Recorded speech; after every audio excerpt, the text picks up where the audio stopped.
Pues que nada más, te sacaste el premio de la lotería, ¿no? ¿En Sí. cuáles comisiones estás? Mira, soy secretario de la Comisión de Puntos Constitucionales, presidí la Comisión Bicameral de Seguridad Nacional un año y soy integrante, es una comisión muy pequeña de 3 senadores, 3 diputados, uno por cada partido, y de los 143 diputados del PAN, yo represento, por así decirlo, al PAN en esa comisión de control.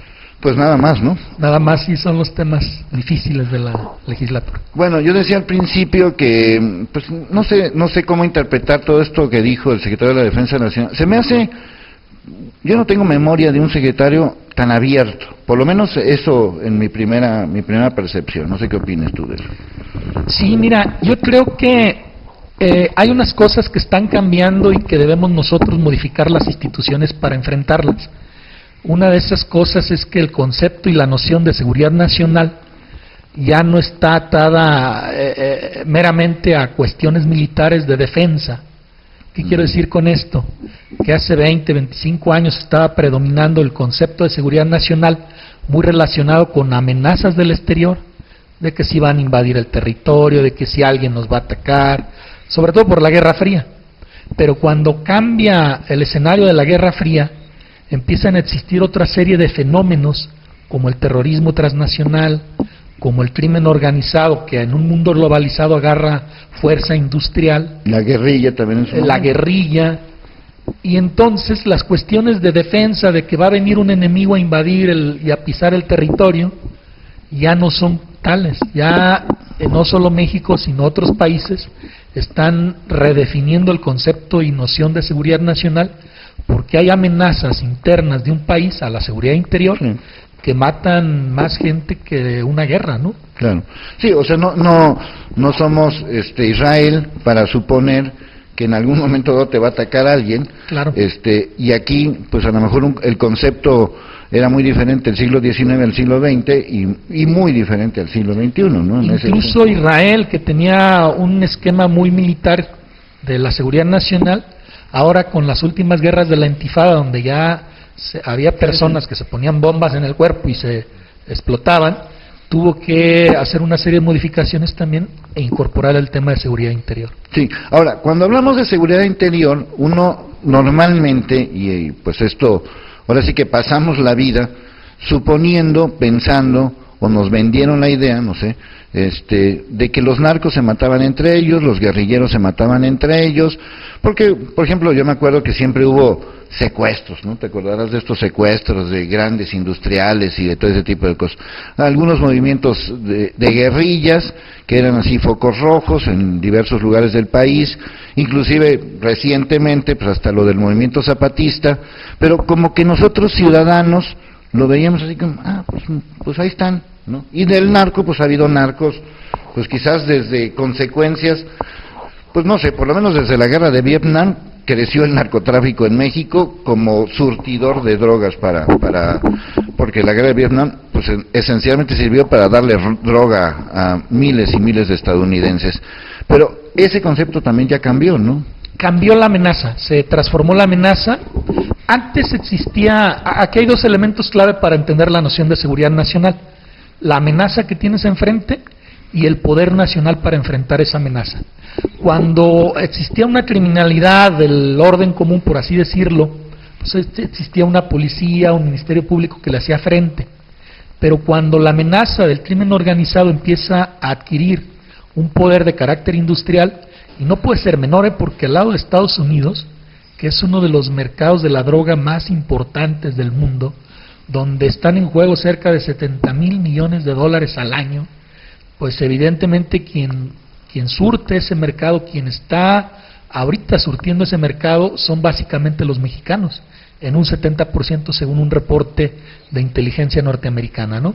Luego entonces México, por su situación de frontera, desplazó gradualmente a los cárteles colombianos, y los cárteles de 7-8 años han adquirido un gran poder económico de la venta de la droga, tienen redes tendidas en todas las ciudades norteamericanas, porque mexicanos hay en todas las ciudades norteamericanas, y luego entonces de pasar a ser un problema a lo mejor meramente de tráfico, empieza a expandirse a que los cárteles de la droga en México también ven a México como un mercado, como un lugar donde pueden vender droga, empieza a crecer el poder adquisitivo de los mexicanos, la sociedad va cambiando y la casa ya no nomás incorpora el sueldo del hombre, también la mujer empieza a meterse al mercado laboral, y tenemos un narco mexicano, un cártel de la droga mexicana muy fuerte económicamente, y que además los Estados Unidos, que no asumen de entrada su responsabilidad en el tema de lavado de dinero y de tráfico de armas, hasta muy recientemente empiezan a hablar ya del tema como un problema regional de ambos, no solo de México, pues comienza a rebasarse el poder nacional que le hacía frente a esa criminalidad, y luego entonces el Estado mexicano tiene que diseñar algo para hacerle frente, porque el poder de los cárteles sí está por encima de la capacidad operativa actual de la policía municipal o estatal, ¿no? Sí, yo inclusive lo mencionaba y lo mencioné en marzo del 2007, porque ahora muchos lo están mencionando y lo dicen y lo aseguran, etcétera. Yo lo dije en marzo del 2007, lo dije en un programa de televisión. Haberlo dicho en ese programa de televisión me costó que nunca más en la vida me volvieran a invitar en ese programa, pero yo lo que dije en marzo del 2007, es decir, la guerra estaba empezando, que se declaró en 2006, yo decía, es una guerra que de principio está mal planificada, porque primero hay que ver lo que está dentro, porque dentro debe estar todo podrido. Creo que ¿tú cómo lo calificas? Tú que lo has vivido como diputado y que has estado metido quizás tienes información obviamente de todos estos temas. ¿Es una guerra mal planteada, mal hecha? No, yo creo que nos rebasó el problema. Yo creo que de entrada no había o no pasaba por la mente en su momento que el poder de los cárteles de la droga iba a tener ese nivel de capacidad industrial, por así decirlo, ¿no? De manejo de dinero, de manejo de armas, de manejo de plazas, de venta de plazas, etcétera. Y había un gran hueco y no teníamos una policía de presencia nacional. No teníamos una policía nacional como la tuvo o la tiene todavía, por ejemplo, Italia, cuando enfrentó a los cárteles, a las mafias italianas. Pues ellos sí tenían una policía con presencia nacional, que son los carabinieri, y que tienen 100,000 efectivos en todo el país, pero México no tenía una policía federal, una policía nacional. Recién entró el presidente Calderón, comenzó a aumentar las capacidades operativas de esta policía y pasó de ser una policía de 8,000 elementos a 37,000 actualmente.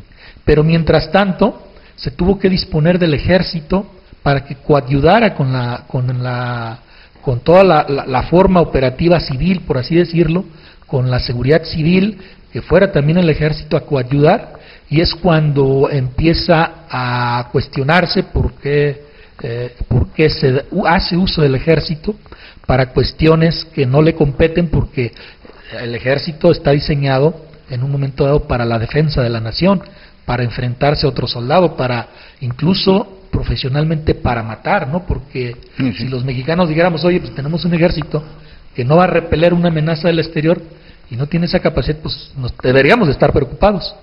Pero para meterlo a cuestiones del interior es ahí donde empieza a verse que no existe un marco legal, un marco constitucional reglamentado sobre el tema. Sí, que esa es ahí la principal crítica, ¿no? En todo esto de las violaciones a los derechos humanos, porque ¿quién es tu enemigo? A mí me lo decía Cloutier, que hoy senador, que ya no es senador, y todos estos rollos que ha tenido Cloutier, y me lo decía en una plática que tuvimos, y me lo explicó, yo creo que él vive en Culiacán, entonces, y además es director de un periódico, ha sufrido amenazas, etcétera, etcétera, o sea, lo vive de cerca. Dice, es que el policía, el de acá, está combatiendo a alguien que a lo mejor de niños iban a la escuela. O sea, no hemos entendido esa dimensión de que decimos, bueno, ¿y yo por qué? Si tú y yo éramos cuates, ¿no? Esa parte como que ya en el campo de batalla como que no se ha entendido, ¿no? Claro, yo creo que México sí tiene que modificar sus instituciones, porque va a ser un problema y una amenaza que por lo menos a corto y mediano plazo no va a desaparecer. Existe una globalización más intensa del mundo, no es el mismo no es la misma movilidad la que existía hace 20 años que la que hay actualmente, tanto de mercancías como de personas, y reitero, la amenaza que tiene México enfrente y que es quizá la que sí puede poner en riesgo la viabilidad de México como nación, sobre todo por el tema del Estado de Derecho. Si un grupo de personas va y mata, asesina, descuartiza, le corta la cabeza a otro grupo de personas, aunque estén ellos en su guerra de cárteles, está violando el Estado de Derecho, está cayendo en un supuesto de tipo penal que tiene que ser sancionado por el Estado.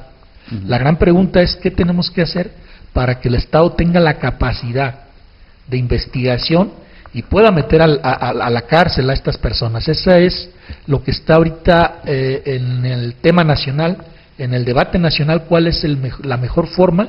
Si el ejército tendrá que separarse un sector para que se cree una división de seguridad interior, donde se les dé la capacidad para enfrentar en una forma distinta de pelear a los cárteles de la droga, no como que si fuera una guerra con soldados, sino como le llaman ahora en la teoría de la guerra asimétrica o guerra irregular, ¿no? Sí. Entonces tendríamos en todo caso que hacer la reforma necesaria, y es ahorita donde está atorada, porque como bien dices al inicio, hay cuestionamientos de si estas modificaciones van más allá del tema de los derechos humanos que garantiza la Constitución.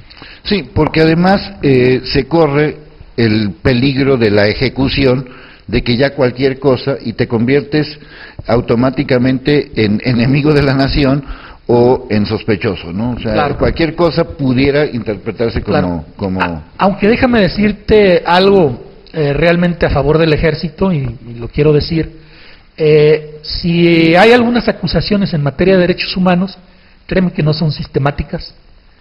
Pudo haber a lo mejor en alguna situación, se presentó y tendrá en todo caso que ser sancionado.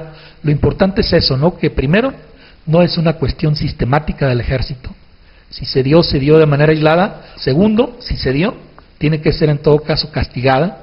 Fue investigada por la Comisión Nacional de Derechos Humanos y en su momento el secretario de Defensa acepta pues las recomendaciones para iniciar las investigaciones correspondientes y no quede nadie encima de la ley.